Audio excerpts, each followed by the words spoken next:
അച്ഛാ ഞാൻ അച്ഛനെ ചായ ഇട്ടുതരാം. ചായ ഒന്നും വേണ്ട മോളെ. അച്ഛന് ഇടയായിട്ട് ചായ കൂടി അങ്ങ് ഒഴിവാക്കി. ഓ ശരി, അത് നല്ലതാവുന്ന ഓർത്താ. വെറുതെ എന്തിനാ ചായ കുടിക്കണേ എപ്പോഴും? അവിടുത്തെ അച്ഛൻ ഇങ്ങനെ തന്നെയാണ്, ഒരുപാട് ചായ കുടിക്കും. ചായയും കട്ട ചായയും ഒക്കെ മാറി മാറി കുടിക്കും. പക്ഷെ അവിടുത്തെ അമ്മയ്ക്ക് വലിയ നിർബന്ധമൊന്നുമില്ല കേട്ടാ. അവർക്കൊക്കെ സുഖമാണോ മോളെ? ആ സുഖമൊക്കെയാണ്. പിന്നെ പ്രായത്തിൻ്റെതായ ചെറിയ ചെറിയ ബുദ്ധിമുട്ടും കാര്യങ്ങളൊക്കെ ഉണ്ട്. നീ എല്ലാ ആഴ്ചയിലും അങ്ങോട്ട് പോകണം.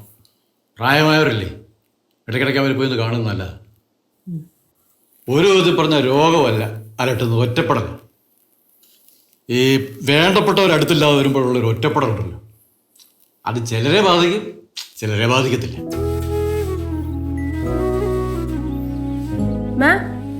അറിയാണോ? ഏയ് പിന്നെന്താ കണ്ണൊക്കെ നിറഞ്ഞിരിക്കണേ? എന്താ പിള്ളേ? ഒന്നുമില്ല അച്ഛാ. ഞാൻ ഈ കുട്ടികളുടെ പഠിപ്പും ജോലിയൊക്കെ കാരണം എനിക്ക് അച്ഛൻ്റെ അമ്മയടുത്ത് വന്ന് നിൽക്കാനൊന്നും പറ്റാത്തതുകൊണ്ടാ. പിന്നെ എനിക്ക് അച്ഛൻ്റെ അമ്മയടുത്ത് തന്നെ നിൽക്കാൻ എപ്പോഴും ഇഷ്ടം. ചിലപ്പോഴൊക്കെ ഞാൻ ചിന്തിക്കാറുമുണ്ട്, ഞാൻ നിങ്ങൾ രണ്ടുപേരും ഒറ്റപ്പെടുത്തുകയാണോ എന്നൊക്കെ. എന്നോട് ദേഷ്യമൊന്നും ഉണ്ടാവില്ല കേട്ടോ അച്ഛാ.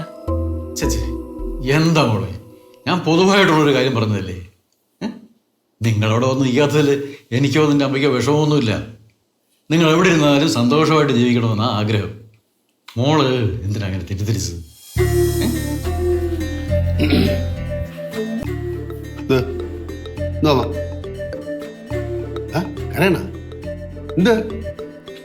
ഒന്നുമില്ല. ഒന്നുമില്ല ബാലു. എന്തായാലും ഞാനും അമ്മയും കുറെ ദിവസം ഇവിടെ വന്ന് നിൽക്കാം. അപ്പൊ നിന്റെ വിഷമമൊക്കെ മാറും. അതെന്തിനാ ഞാനും പിള്ളേരും നീനും കൂടെ അവിടെ വന്ന് നിൽക്കാം. അപ്പോഴും അവളെ വിഷമം മാറുമല്ലോ. അതെന്താടാ, ഞാനും മാമയും ഇവിടെ വന്ന് നിൽക്കുന്ന നിനക്ക് ഇഷ്ടമല്ലേ? അതെന്താന്ന് ഓർത്താലും മാമനെ മാമയെ പറ്റി പറയാത്ത ഒരു ദിവസം വരില്ല അല്ലേ നീലു? അല്ല അതല്ല, ആഴ്ചയിൽ ഒരു 6 ദിവസം ചോദിക്കൂലേ? ആ അത് ശരിയാട്ടാ. അച്ഛൻ അപ്പൂപ്പന്റെ പേര് പറയാത്ത ഒരു ദിവസം പോലും ഇല്ല.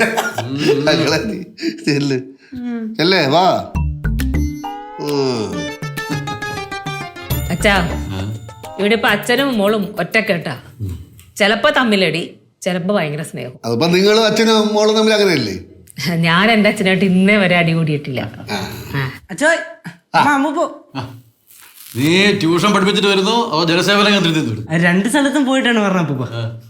എന്നെ പോലെ തന്നെ അവൻ അതിനുള്ളത്തൊരു വിഷയമില്ല, ചെയ്തു കൂട്ടാത്ത കാര്യങ്ങളുമില്ല. പഠിത്തത്തിൽ നല്ല ശ്രദ്ധ വേണം. അച്ഛാ, ആ പേടി എനിക്ക് ഉണ്ടായിരുന്നു. പക്ഷെ അവനെല്ലാം ഒരേപോലെ മാനേജ് ചെയ്യാനുള്ള ബുദ്ധിയും കഴിവൊക്കെ ഉണ്ട്. എന്റെ പ്രതീക്ഷയാണല്ലോ മക്കളെ. ഇവല്ലേ കഴിച്ചായിരുന്നോ? അതിന് ഉഷ ചേച്ചി ഭയങ്കരമായിട്ട് നിർബന്ധിച്ചപ്പോ ലൈറ്റായിട്ട് കുറച്ച് കഴിച്ചു. എന്താ കഴിച്ചേ? അതൊരു 5 അപ്പവും മുട്ടക്കറിയും പുഴുങ്ങിയ പഴവും പിന്നെ എന്തായിരുന്നു ചായ ഉണ്ടായിരുന്നു. ഇതാണോ ലൈറ്റായിട്ട് കഴിച്ചത്? മാമ എവന്റെ ഹെവി ആയിട്ട് കഴിക്കാട്ട മാമ തലറങ്ങി വീഴും. അച്ഛാ ഞാൻ എന്താ പറയാ, എനിക്ക് കുറച്ച് കാര്യങ്ങൾ ചെയ്യാനുണ്ട്, എന്നിട്ട് പഠിക്കാം. അമ്മ കഴിക്കാൻ തുടങ്ങും. അല്ല ഞാൻ പെട്ടെന്ന് ഓർത്തില്ല, വയറ് വീർക്കുന്നോന്ന് ഇപ്പൊ അറിയുന്നില്ല അമ്മ. വയറ് നിറയുന്നത് അറിയുന്നില്ല.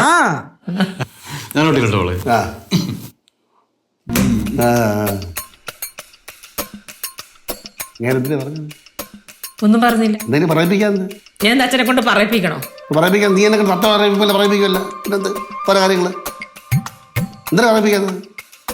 കൂട്ടമ്പളെ നമ്മളെ മാമന്റെ മോളെ